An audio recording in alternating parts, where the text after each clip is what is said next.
Bhagavad Gita as it is, by His Divine Grace A.C. Bhaktivedanta Swami Prabhupada. ॐ ज्ञानतिमिरन्धस्य ज्ञानञ्जनशलाकया चक्षुरुन्मिलितं येन तस्मै श्रीगुरुवे नमः। श्रीचैतन्यमनोभीष्टं स्थापितं येन भूतले स्वयं रूपः कदा मह्यं ददाति स्वपदान्तिकं। वन्देऽहं श्रीगुरो श्रीयुतपदकमलं श्रीगुरुन् वैष्णवांश्च श्रीरूपं साग्रजातं सहगणरघुनाथान्वितं तं सजीवं साद्वैतं सावधूतं परिजनसहितं कृष्णचैतन्यदेवं श्रीराधाकृष्णपादान् सहगणललिता श्रीविशाखान्वितांश्च। नमो विष्णुपादाय कृष्णप्रेष्ठाय भूतले श्रीमते भक्तिवेदान्त स्वामिनिते नामिने। नमस्ते सारस्वते देवे गौरवाणी प्रचारिणे निर्विशेषशून्यवादी पाश्चात्यदेशतारिणे। नमो महावदन्याय कृष्णप्रेमप्रदायते कृष्णाय कृष्णचैतन्य नामने गौरतुषे नमः। हे कृष्ण करुणा सिन्धो दीनबन्धो जगत्पते गोपीश गोपिकान्त राधाकान्त नमोऽस्तुते। तप्तकाञ्चन गौराङ्गी राधे वृन्दावनेश्वरी वृषभानुसुते देवी प्रणमामि हरिप्रिये। वाञ्छाकल्पतरुभ्यश्च कृपा सिन्धुभ्य एव च पतितानां पावनेभ्यो वैष्णवेभ्यो नमो नमः।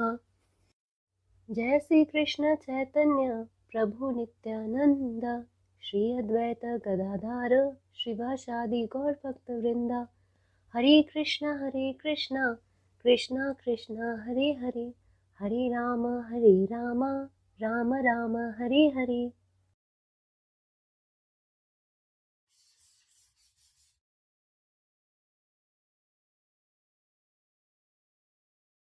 The position of Ishvara, the Supreme Lord, is that of supreme consciousness. The jivas or the living entities, being parts and parcel of the Supreme Lord, are also conscious. Both the living entities and material nature are explained as Prakriti, the energy of the Supreme Lord. But one of the two, the jiva, is conscious.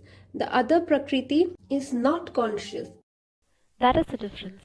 Therefore, the jiva Prakriti is called superior because the jiva has consciousness which is similar to the Lord's. The Lord is supreme consciousness. However, and one should not claim that the jiva, the living entity, is also supremely conscious.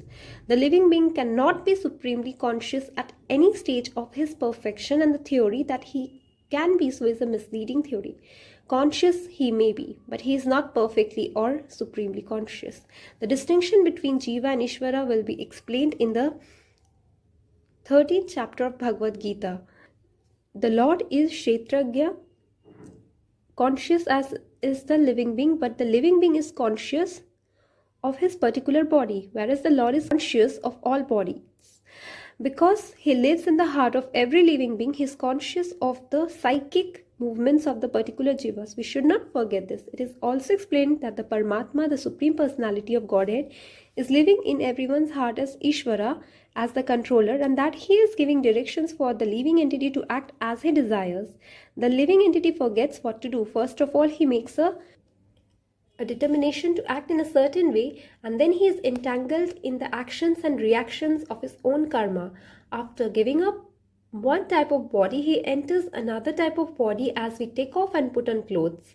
As the soul thus migrates, it suffers the actions and reactions of his past activities. These activities can be changed when the living being is in the mode of goodness and sanity and understands what sort of activities he should adopt. If he does so, then all the actions and reactions of his past activities can be changed. Consequently, karma is not eternal. Therefore, we stated that of the 5 items, Ishvara, Jiva, Prakriti, time and karma, 4 are eternal, whereas karma is not eternal. The Supreme Conscious Ishvara is similar to the living entity in this way. Both the consciousness of the Lord and that of the living entity are transcendental. It is not that consciousness is generated by the association of matter. That is a mistaken idea. The theory that consciousness develops under certain circumstances of material combination is not accepted in the Bhagavad Gita.